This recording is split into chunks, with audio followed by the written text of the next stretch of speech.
bonjour, bienvenue à tous dans votre émission Ensemble, c'est mieux. Et puis ce sera encore mieux quand Virginie Jourdan nous aura expliqué de quoi elle va nous parler ce matin. Bonjour Virginie. Bonjour Laurence. Alors, vous nous parlerez de quoi? Écoutez, ce matin, je vais parler de vin breton en nous posant la question de savoir si ce vin, avec le climat breton, est-ce qu'il peut être biodynamique, est-ce qu'il peut être naturel et est-ce qu'il peut nous apprendre des choses sur le climat breton? On a hâte de connaître la réponse. Yann Kergoustin est à vos côtés et Yann, vous représentez la réserve naturelle de Séné dans le Morbihan qui n'a pas l'intention de rester dans son coin. Oui, tout à fait, notamment à travers le cycle de conférences et café nature qu'on organise un mercredi par mois. Et on a hâte d'en savoir plus. Merci beaucoup. Nous évoquerons également ce matin les troubles de l'appétit et en particulier l'alimentation émotionnelle. Pourquoi, en cas de stress, on a très envie de manger ou bien au contraire l'appétit coupé? Eh bien, nous essaierons de décortiquer ces mécanismes avec Catel Mogouarou-Guérin, diététicienne à l'association GROS. La cuisine peut aussi être un vecteur d'inclusion et d'autonomie. C'est tout le propos du documentaire écrit, réalisé par Gérard Huginet.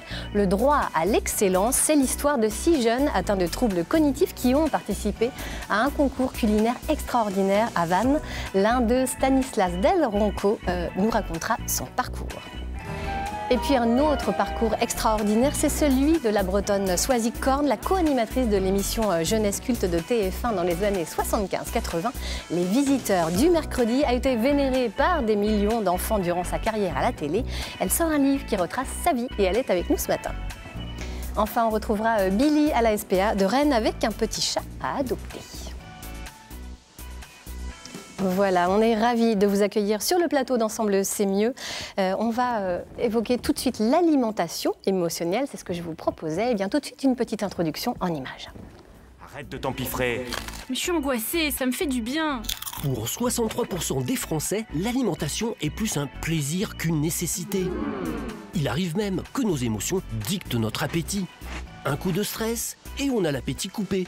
Ou bien on se précipite sur de la nourriture réconfortante. Lorsqu'on mange sans avoir faim, on parle de nourriture émotionnelle. Tous les psys vous le diront, se nourrir, c'est aussi retrouver une expérience originelle positive. Le réconfort procuré par un sein maternel, un biberon ou une tétine est ancré dans le cerveau. Des études ont même montré que les nourrissons qui ont été habitués à être calmés avec de la nourriture seront des adultes qui développeront ensuite ce même besoin de compensation. Mais la nourriture émotionnelle, c'est aussi une histoire de chimie.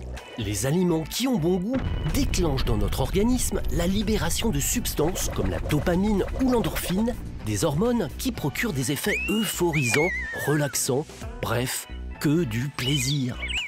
De plus, on sait aujourd'hui que le sucre et le gras agissent comme une drogue dure dans notre cerveau en activant les circuits de la récompense et de l'accoutumance. Bref, vous avez faim ou vous voulez un câlin? Les deux, mon capitaine, n'est-ce pas? Comment allez-vous tous? Impeccable. Bien. Bon. Alors pour aller plus loin sur le sujet de l'alimentation émotionnelle, on va voir avec vous Catel Mogouarou-Guérin. Vous êtes diététicienne nutritionniste pour l'association GROS. Est-ce que vous pouvez nous présenter les objectifs de cette association? Peut-être déjà vous dire que le GROS, c'est donc voilà, le groupe de réflexion sur l'obésité et le surpoids. Une association créée en 1998 par 3 médecins, Gérard Apfeldorfer, Jean-Philippe Zermati et Bernard Westfeld. C'est un lieu d'échange, de réflexion et de formation qui regroupe des soignants qui prennent en charge des patients en difficulté avec leur peau, leur comportement alimentaire. Et on a une antenne en Bretagne qui est basée... Il y a une antenne en Bretagne, oui, qui existe depuis 2011. On est à l'heure actuelle une quinzaine de professionnels de santé, essentiellement des diététiciennes, et nous exerçons dans le Finistère ou dans le Morbihan. Très bien. Donc basée à Brest, cette antenne bretonne. Quelle est cette approche que vous développez dans l'association, cette approche de l'alimentation? Alors, nous, les professionnels du GROS, nous ne prescrivons pas de régime amaigrissant à nos patients. On sait qu'ils ne permettent pas de maigrir durablement. Les études le montrent, c'est 80% de reprise de poids au bout d'un an du régime et c'est même 95% à 3 ans. Ça, ce sera une bonne excuse de dire « Oh ben non, je ne fais pas de régime, ça ne sert à rien. » C'est une très bonne excuse. Non, c'est une bonne excuse, voilà. Alors, vous développez quel type d'approche autour de l'alimentation, du coup? En fait, nous proposons à nos patients un travail sur leur comportement alimentaire pour leur permettre d'apprendre ou réapprendre à manger de façon intuitive. Alors intuitif, ça veut dire quoi, l'alimentation intuitive? Manger de façon intuitive. Du coup, j'ai besoin de vous expliquer la régulation naturelle du comportement alimentaire. En fait, notre comportement alimentaire, il est sous le contrôle de mécanismes qu'on appelle des régulateurs homéostasiques. Il y en a 3. Traduction. Voilà. Traduction. Qu'est-ce que ça signifie exactement? Le premier de ces régulateurs, qui est donc le régulateur énergétique, c'est le corps qui nous envoie un message pour nous dire qu'il a besoin de carburant. Et ça s'exprime par une sensation de faim ou de satiété. Alors la satiété, on n'a pas besoin de carburant. C'est d'ailleurs l'écoute de ce régulateur, l'écoute régulière, qui permet d'être ou de revenir à son poids naturel. D'accord.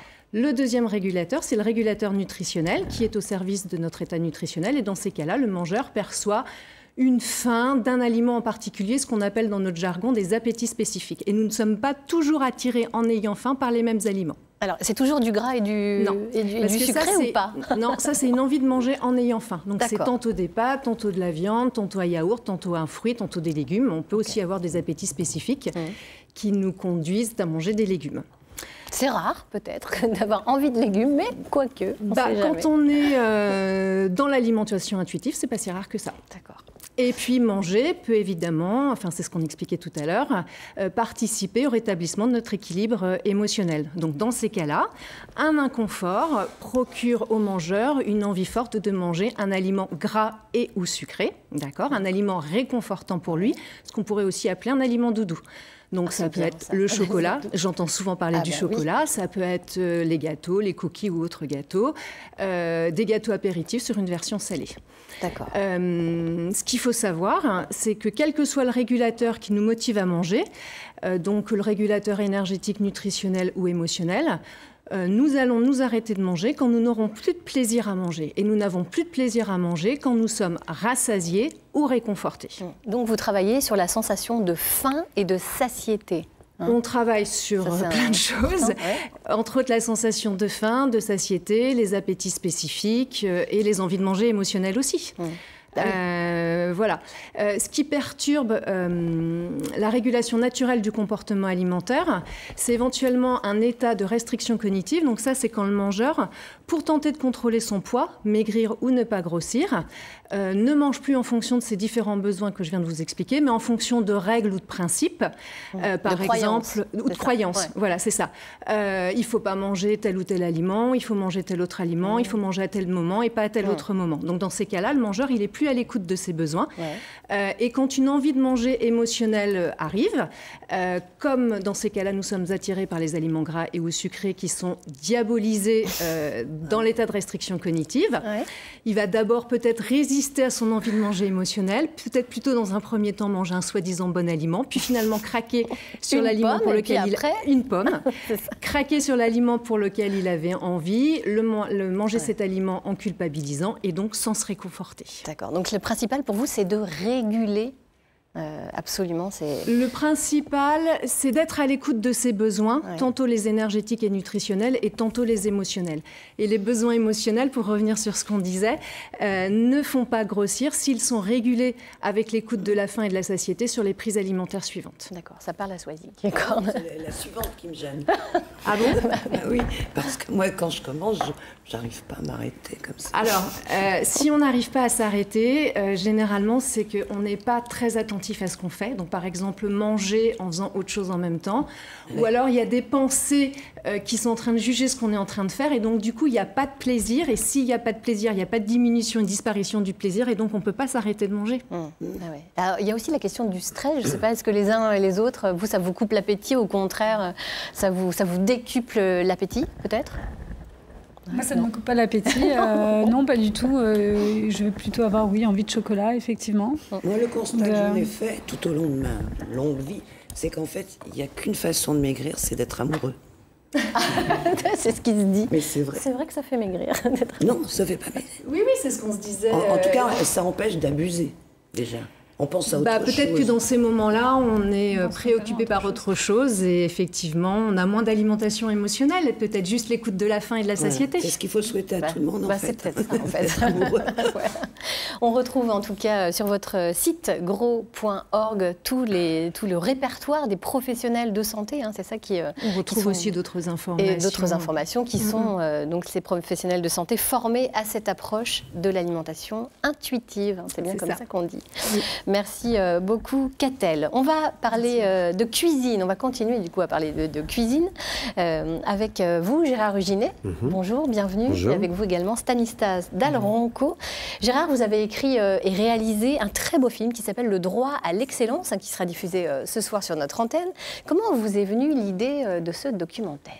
C'est la rencontre avec Laurent Drunat, qui est un enseignant de cuisine au lycée Saint-Vincent de Vannes, qui a eu, lui, cette envie depuis quelques années de créer en fait quelque chose qui fédère et qui puisse donner la parole à des jeunes qui donc appartiennent à un dispositif qui s'appelle Ulysse, qui est un dispositif d'inclusion pour des jeunes en situation de léger handicap ou pas, ça peut être un handicap plus lourd, et de leur proposer en fait que la cuisine leur sert comme ça de tremplin, pourquoi pas professionnel, et qu'en tout cas il y ait un concours qui leur soit proposé et à dimension.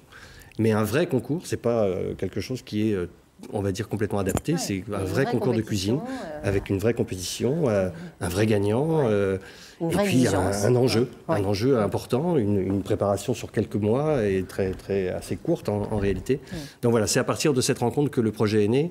Et puis évidemment ensuite la rencontre avec l'ensemble des candidats que j'ai sollicité pour leur demander, en plus de leur participation au concours, d'accepter ma présence pour le film. Ouais, alors 6 jeunes, Cynthia, Steven, Lucas, Sonia, Valentin et Stanislas. Merci beaucoup Stanislas d'être avec nous. Vous pouvez nous raconter un petit peu votre parcours ? Mon parcours, c'était... j'ai pas eu trop le temps, je m'entraîne et tout, j'ai pas eu trop le temps vu que j'étais en stage pendant mes entraînements et tout, donc je trouve le bon moment pour m'entraîner. Parce que vous étiez déjà au lycée hôtelier. Oui, c'est ça. Déjà quand même très intéressé par la cuisine et le milieu d'hôtellerie, restauration. Oui, c'est ça. Donc après, quand je suis arrivé au concours, j'étais un peu stressé je sais pas, comme tous les autres. Tous les autres, c'est sûr. Je confirme. Après, vu que j'étais en train de m'entraîner et tout, j'étais à chaque fois pas prêt dans les temps. Là, j'étais prêt pendant le concours, j'étais prêt dans les temps. Après, j'ai terminé 4e. Bon, je sais pas, j'ai peut-être fait une erreur sur la présentation sur l'assiette, je sais pas trop. Donc, j'ai perdu des points sur peut-être le point de dégustatif et tout. Donc après, ce concours-là, ça m'a permis de progresser sur mon examen du CAP et tout. Oui, parce que vous l'avez obtenu, votre CAP. Oui, je l'ai obtenu. Je l'ai obtenu. Après, ça m'a permis de gagner un peu de confiance en moi, de la rapidité, tous des petits points importants en cuisine. Donc... Vous savez quoi, on va peut-être vous voir un petit peu à l'œuvre. Oui. Et en plus, on va vous retrouver dans un clip, parce que vous avez tous œuvré justement pour... C'était chouette, c'est vraiment... Oui, ça ne suffisait pas de les solliciter pour simplement les accompagner, la préparation et le reste, et puis leur parcours personnel. C'était aussi de leur demander d'apprendre un couplet, un refrain, et de les mettre un petit peu en scène, ce qui permettait d'apporter au film quelque chose, un éclairage qui était un peu singulier finalement, rapport à la chronologie, à l'histoire du concours et à la façon dont le film peut se dérouler de manière assez classique, assez chronologique. Ça donne une petite bouffée d'oxygène. Mais pas pour eux, parce que ils ont été encore une fois très sollicités. On va vous retrouver tout à l'heure. On va d'abord regarder un extrait de ce documentaire, Le droit à l'excellence.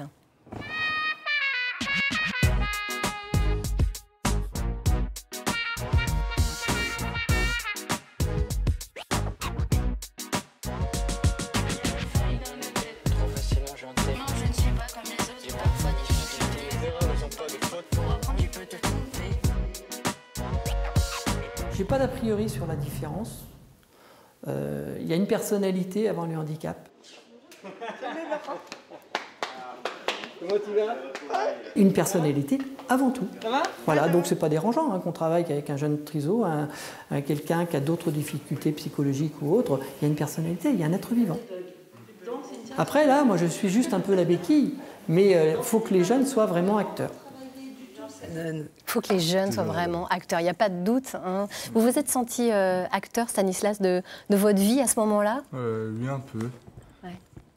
Ça a transformé votre approche du métier, peut-être de cuisinier? Oui, ça m'a permis de progresser dans ce métier-là.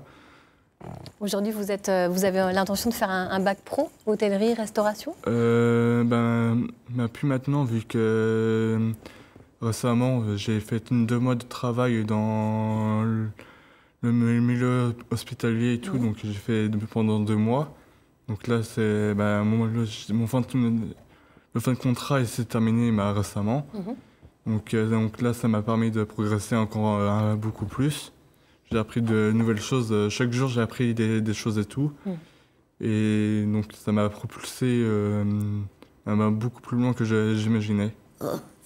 Ouais, c'est assez incroyable votre parcours. Et puis, il faut anticiper. Quand on fait de la cuisine, il faut faire 2 choses à la fois. C'est ça qui est compliqué. Vu que pendant le concours, il fallait que je pense au niveau des cuissons, de la sauce, la cuisson de la viande, les taillages à faire. Donc c'était surtout au niveau du temps, c'était limite. C'est jamais simple. C'est ce qui disait mon coach, c'était très vachement juste au niveau du temps, mais on a quand même réussi à envoyer les assiettes à temps. Et ben voilà, comme quoi, c'est ce qui compte, c'est que tout arrive à temps. Je suis admirative de voir à quel point vous avez l'air consciencieux. Et ça me fascine. C'était nécessaire en tout cas. Oui, mais là on sent chaque mot, il y a une rigueur indispensable. Oui, et on le sent chaque mot. Et elle est d'autant plus le jour du concours, c'est 2h30 d'épreuve, donc ça va très très vite. Et bon, on va pas tout dire, mais en même temps, Stanislas, il a joué de malchance ce jour-là parce qu'il avait oublié ses fiches techniques, qui est le support indispensable en fait pour justement organiser ces 2 heures sans se tromper. Il est quand même arrivé sans les fiches techniques. Malgré ça, il est... C'est grâce aux entraînements que j'ai fait pendant mes stages et puis avec mon coach. Donc ça m'a largement aidé donc j'ai réussi à garder dans ma tête les fiches techniques. Et ben voilà, comme quoi. Bravo à vous, franchement, bravo. Merci bravo, Gérard. Et on retrouve justement ce film ce soir, à ne pas manquer sur notre antenne. Il est diffusé à 23h05. On va changer d'univers un petit peu. On va faire un petit bond dans le temps avec vous, Swazik, Corne. Un grand bond, allez, j'osais dire un grand bond. On va regarder un extrait de l'émission Jeunesse de TF1, l'émission culte dans les années 75-80, Les Visiteurs du mercredi. Mais à la jolie rousse, c'est vous. C'est des petits garçons ou des petites filles? Alors il y a des petits garçons et des petites filles qui nous demandent vraiment comment eux aussi voudraient vraiment venir à l'émission. Alors ils ne savent vraiment pas comment faire. Et ils habitent bien sûr la province. Mais ne vous inquiétez pas, si vous venez à Paris, eh bien nous serons ravis de vous accueillir dans l'émission. Simplement, vous nous prévenez 1 semaine à l'avance quand même pour avoir une petite place. Alors il y a donc Delphine qui habite à Tossa. Et puis, il y a également Anthony Falic qui habite dans le Nord. Vous aviez vos fiches techniques. Vous ne les aviez pas oubliées. Je ne risquais pas de les oublier. Parce que c'était la seule fois où on me les accordait. Après, c'était les anti-sèches et j'avais plus le droit. C'était votre première télé? Première télé. Sacrément à l'aise. Vous avez vu avec tous les enfants qui cavalent de Paris. C'était la liberté. C'est une autre époque. Mais même, moi, c'était de l'inconscience. J'ai commencé à avoir peur à la 4e quand on m'a expliqué qu'il y avait 10 millions d'enfants qui regardaient. Et là, c'était plus le même délire. Parce que 4 heures de direct avec tout ce chambard autour de vous, avec des enfants qui vous disent « Madame, j'ai envie de faire pipi ». Ça devait être assez incroyable. Super expérience. C'était diffusé tous les mercredis après-midi. Des enfants, vous le disiez, 10 millions d'enfants qui vous ont regardé de 1975 à 1982. On voudrait. C'est les cinquantenaires maintenant. Voilà, c'est ça. Des enfants qui vous ont même adulé, vraiment. Est-ce qu'aujourd'hui, ce sont peut-être les dessins les plus fidèles témoins de cet amour inconditionnel entre eux et vous, finalement? Oui, parce que j'ai déménagé il y a peu de temps pour m'installer à Lorient. Puis dans un des cartons, je me demandais ce qu'il y avait dans ce carton. Et il y avait au moins 300, 400 dessins d'enfants que j'avais gardés. Ne me demandez pas comment j'ai fait pour qu'ils réatterrissent au bout de tant de temps. Et c'est très émouvant parce que vous avez Delphine, 7 ans, j'habite là, ma maman veut pas que me laisser pousser les cheveux, on fait des choses adorables. On les voit, ces dessins, c'est assez, c'est très touchant. Il y a même un petit garçon qui vous a écrit « T'es aussi belle que les poèmes de Prévert ». Oui, mais j'avais pas compris sur le moment le rapport. C'est génial. Je l'ai vu plus tard, mais c'est la seule personne que j'ai appelée en me disant j'ai ses coordonnées, on va voir. Et j'ai eu la sœur, parce que c'était en Belgique. La sœur m'a dit mon frère est à Toulon. Vous l'avez retrouvé X années plus tard, 30 ans plus tard. Et puis je lui ai parlé, mais lui, il m'a pas répondu, simplement pour me dire à un moment, mais attendez, mais je suis grand-père. Et je me suis rendu compte qu'en fait, j'avais occulté la lettre à la main, j'avais occulté 40 ans. Quoi. Comme quoi, hein, c'est toujours présent, cet amour inconditionnel de tous ces enfants. Sois-y que vous venez de publier un livre chez Brace Corner, intitulé « Ma mort, quelle rigolade », qui fait écho, on va peut-être le rappeler, même si on ne va pas s'étendre dessus, à ce qui s'est passé dans l'émission de Laurent Ruquier, On n'est pas couché, c'était en 2014. Il a annoncé votre mort. Ça a été le déclencheur de l'écriture de ce livre? Le déclencheur, pas vraiment, parce que... Mais en même temps, je me disais, c'est quand même trop facile. Alors, les intouchables, ils peuvent dire ce qu'ils veulent, quand ils veulent, il ne se passe rien. D'autant que c'est sur le service public et que je paye une redevance. Et je me suis dit, je paye une redevance pour m'entendre dire que je suis morte. Ça passait pas, il y avait quelque chose. Alors, j'ai décidé d'en profiter. Je parle que 15 pages de Ruquier. Et par rapport à 250, c'est pas... oui, mais par rapport à 250... il y a suffisamment dans votre vie, elle est suffisamment riche pour remplir le reste. J'avais envie de parler de ma Bretagne, de tout ce qui m'a fait, en fait, du Maroc, de la sarcellite, parce que je suis aussi une victime de la sarcellite. Donc, je voulais raconter tout ça et c'était le bon moyen. Alors, votre vie, elle est extrêmement riche.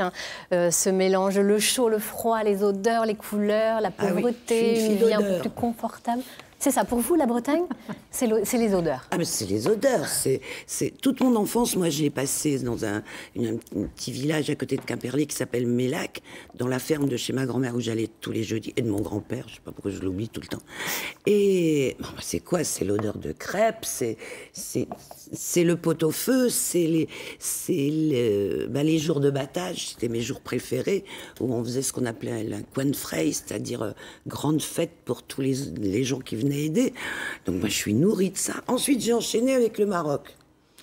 Alors là, les odeurs. Directement, avec les odeurs, mais aucune odeur ne me plaisait.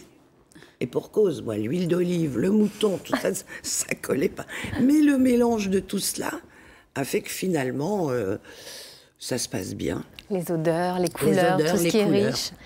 Et puis aujourd'hui, ça se traduit dans la peinture, parce que vous vous consacrez énormément à cet art. Ça fait déjà, lors de mon premier cancer en 89, il y a 30 ans, plus de 30 ans. Ouais.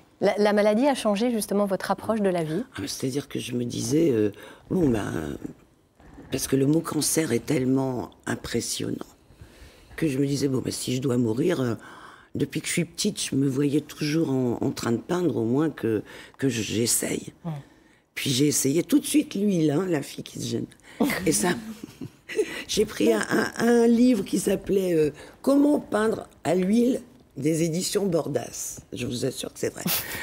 Et ça a marché tout de suite. J'ai fait une pomme. Ah, comme quoi. J'ai fait une pomme. Ça fait... Pas du chocolat. Pas du chocolat, bizarrement, vous voyez. Et ça a marché. Puis depuis, je me suis rendu compte qu'en fait, c'est une forme de méditation. Ouais. Parce que quand je peins, il ne faut rien me demander. J'oublie tout, tout. D'ailleurs, regardez, on voit, vous avez un t-shirt maison avec une de vos peintures. Vous aimez peindre les animaux? Vous aimez les animaux? J'aimais les animaux, mais je ne savais pas que je savais peindre les animaux. Parce que moi, en principe, je peins des fleurs, des fruits et des légumes. Le marchand des 4 saisons. C'est ça. Et puis, il se trouve que quelqu'un m'a demandé, tu veux pas peindre mon chien? Je dis, j'essaye. Et puis, partant de cette idée, j'ai peint mon chien. Après, j'ai peint les chiens et les chats.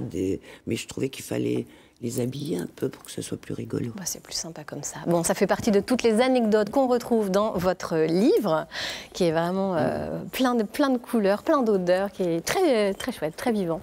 Et vous serez d'ailleurs en dédicace à la FNAC. À la FNAC, le 23 Vannes. De Vannes. Le samedi 23 novembre. Voilà. C'est bien ça. Merci beaucoup, Swazik. Et je suis distribuée par Cobb Braze. Voilà, ça, c'est la distribué Bretagne, par Cobb Braze. Préciser. On sent tout votre amour pour notre belle région. Ça, oui. On va maintenant retrouver Lélia Nevers, qui déborde d'idées pour occuper nos enfants. Vous le savez, eh bien aujourd'hui, elle vous propose un petit atelier autour d'un cœur à tisser.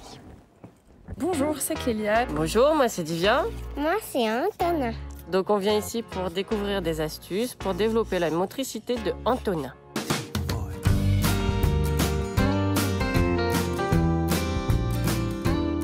Bonjour Antonin. Est-ce que vous êtes prêt aujourd'hui à faire un atelier pour développer la motricité fine de votre enfant? Oui. Antonin, est-ce que tu es prêt à réaliser un joli cœur à tisser?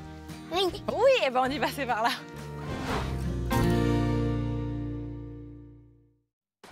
La première étape à la réalisation de notre ouvrage à tisser, c'est de sélectionner d'abord un carton de couleur qui nous plaît. Antonin, quelle couleur tu as envie de choisir? Le rouge. Le rouge. Donc je vous invite également à prendre un feutre de couleur et on va dessiner notre cœur qui va être la forme de notre ouvrage à tisser. Maintenant qu'on a dessiné nos formes de cœur, on va rajouter une petite dentelle autour du cœur. Donc on la fait tenir tout autour du cœur? Voilà, on suit le cœur et on fait en fait des petits arcs. Alors là, c'est la partie un petit peu plus délicate du travail. Avec les ciseaux, vous découpez le contour du cœur et vous découpez également l'intérieur de la dentelle pour réaliser des petits trous. Bon, ça, c'est une partie que vous pouvez réaliser vous en tant qu'adulte ou alors si vous avez des enfants un peu plus grands, vous pouvez les accompagner toujours en faisant attention.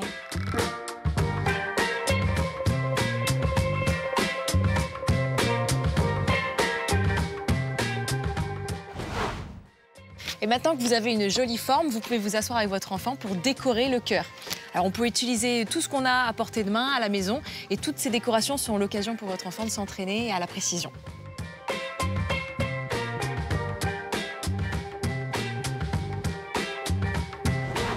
Maintenant qu'on a réalisé la décoration de nos magnifiques cœurs, on va passer à la dernière partie de l'exercice, qui est donc de coudre la dentelle et de faire travailler à nos enfants leur motricité fine, c'est-à-dire en fait les muscles qu'ils ont dans les mains et dans les doigts. On va d'abord prendre de la laine et pour réaliser une aiguille qui n'est pas dangereuse pour votre enfant, on va utiliser un coton-tige qu'on va tout simplement scotcher à notre morceau de laine.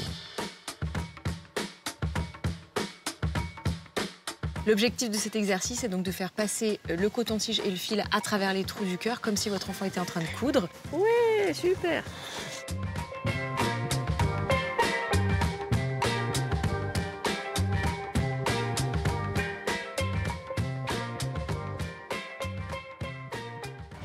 Et voilà, une fois terminé, rien ne vous empêche d'enlever la laine pour recommencer dans quelques jours. Faire travailler sa motricité fine à votre enfant lui servira plus tard, notamment dans l'apprentissage de l'écriture. Petite astuce, pour faire un petit élément de déco, vous pouvez accrocher vos œuvres à un cintre pour en faire un joli mobilier. On résume.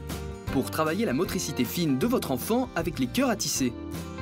Dessinez un cœur sur une feuille de carton, ajoutez des arcs autour et découpez le tout. Décorez le cœur à tisser à votre guise avec des feutres, des pompons ou des paillettes. Tissez le cœur en passant un fil de laine dans la dentelle. Pour cela, enroulez un fil de laine autour d'un coton-tige et scotchez-le pour en faire une aiguille. Cette activité permettra à votre enfant de développer sa motricité fine. Bon, ça, vous savez faire, Swazik. Vous en avez fait. Parce que nous avions une séquence de bricolage qui m'avait été confiée. J'adorais ça. Et alors, le cœur à tisser, ouais. Oui, au top. Aussi. D'accord. J'ai vu aussi avec les épingles pour faire un métier à tisser. Vous êtes chez vous? Mais oui, exactement. Ce matin. Non, c'était pour faire des éponges. Oui, mais c'est un métier à tisser. C'est exactement ça. Vous suivez bien, en tout cas, notre émission. Virginie, on va vous retrouver. Je ne sais pas si vous êtes experte en métier à tisser ou en cœur à confectionner, mais en tout cas, vous êtes experte en vin. Là, en l'occurrence, on va parler de la Bretagne, terre de vin biodynamique ou pas? Alors, voilà, grande question. Alors, je ne suis pas une experte en vin en ce qui concerne tout ce qui est vraiment le cœur de la vinification. Non, mais je suis plutôt sur la partie culture, comment on s'occupe de la terre, comment on s'occupe du raisin, comment on le fait pousser. La raison pour laquelle on en parle Alors aujourd'hui, on avait parlé l'année dernière des arbres qui remontaient du sud vers le nord. Je ne sais pas si vous vous souvenez, on parlait de cette migration assistée des arbres avec la transformation du climat. Et il se trouve que la vigne aussi est en train de remonter du sud vers le nord et que depuis plusieurs années en Bretagne, il y a des vignobles qui commencent à s'installer. Dans la revue Sans transition, alors je montre juste celle qui vient de sortir. Voilà, il y en a une nouvelle qui sortira d'ici 2 mois et le reportage sera dans cette dernière. Moi, je me suis rendue chez une dame qui s'appelle Xavier Hardy qui a décidé de faire du vin dans le sud-est de l'Ille-et-Vilaine. Donc, c'est vraiment à la frontière avec la Loire-Atlantique. Donc, on peut même le dire, il se trouve qu'administrativement, elle se trouve en Loire-Atlantique, donc plutôt dans les pays de la Loire. Mais vraiment, sur son secteur, c'est l'unique vigneronne. Et cette femme a choisi de devenir vigneronne alors que son mari est agriculteur, que ses enfants sont aussi installés en agriculture. Et elle avait un cabinet, elle travaillait sur la question d'eau. Elle s'est dit, voilà, je pense que ce n'est pas possible de faire de la vigne sur ma région. Et son mari agriculteur lui a dit, mais écoute, il n'y a pas de raison, il faut que tu essayes. Elle s'est lancée et elle a aujourd'hui un peu plus de 2 hectares sur lequel elle cultive plusieurs raisins, du pinot gris, du pinot noir et puis du grelot noir. Elle a essayé de choisir des cépages qui sont adaptés à son terroir, donc ça reste un essai, parce qu'elle a démarré en 2014.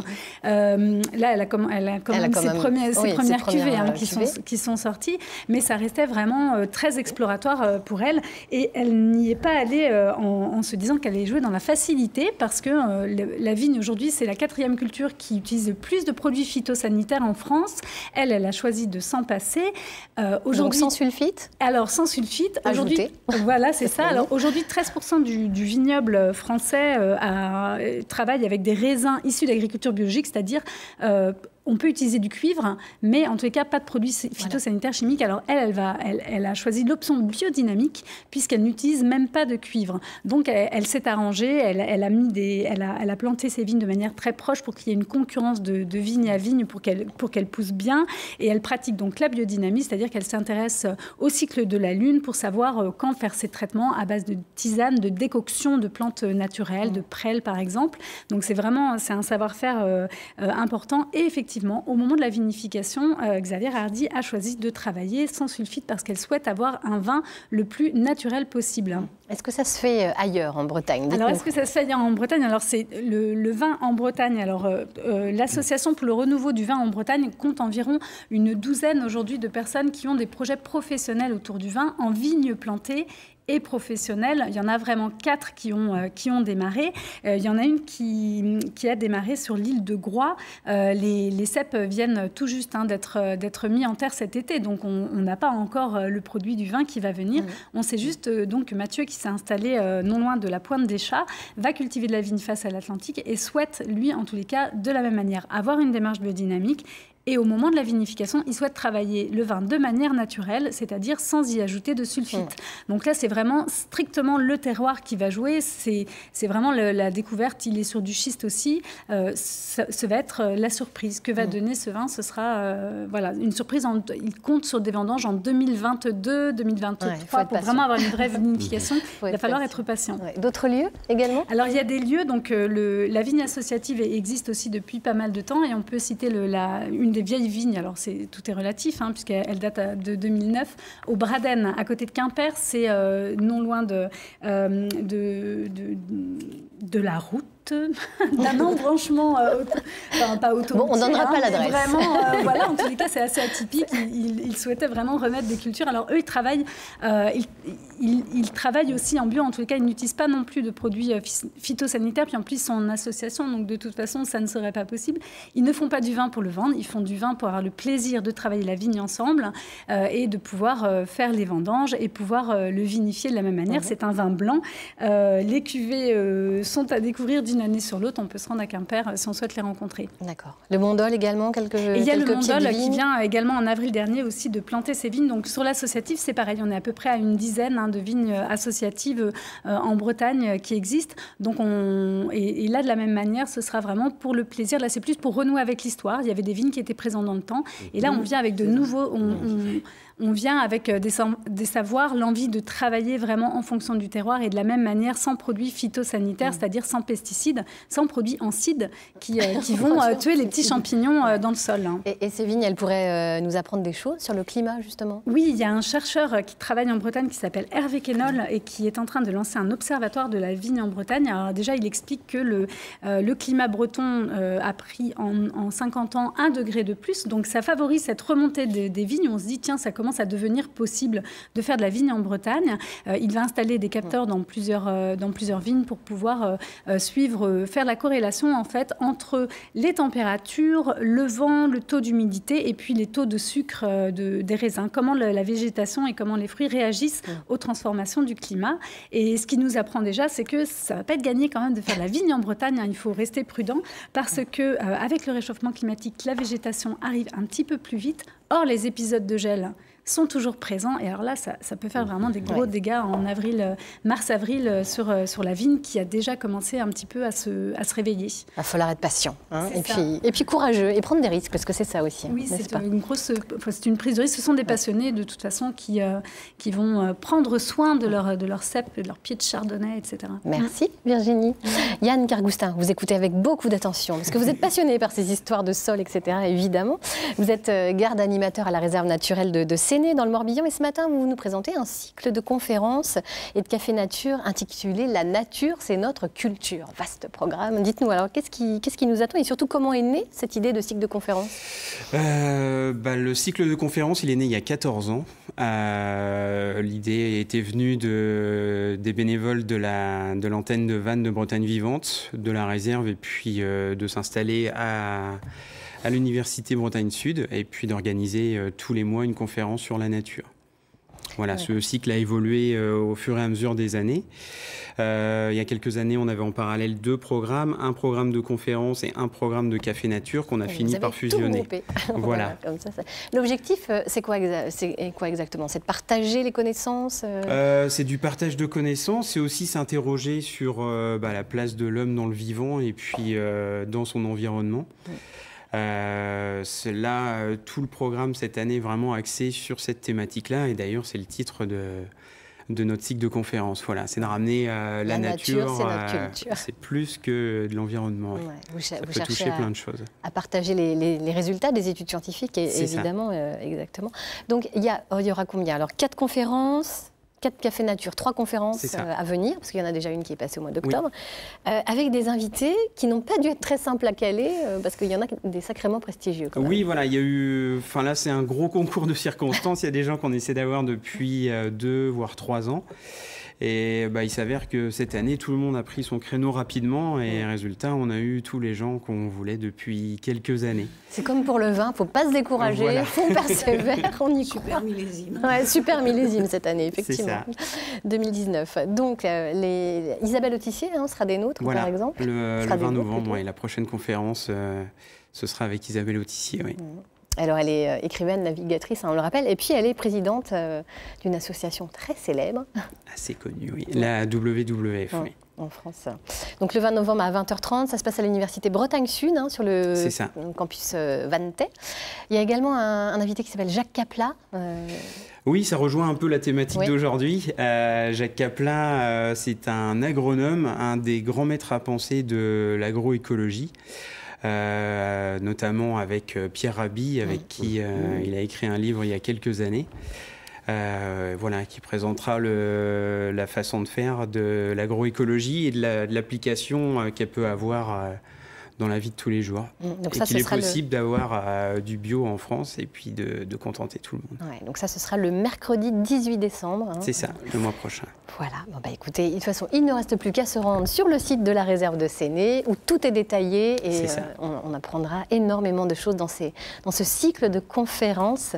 C'est vraiment une belle initiative.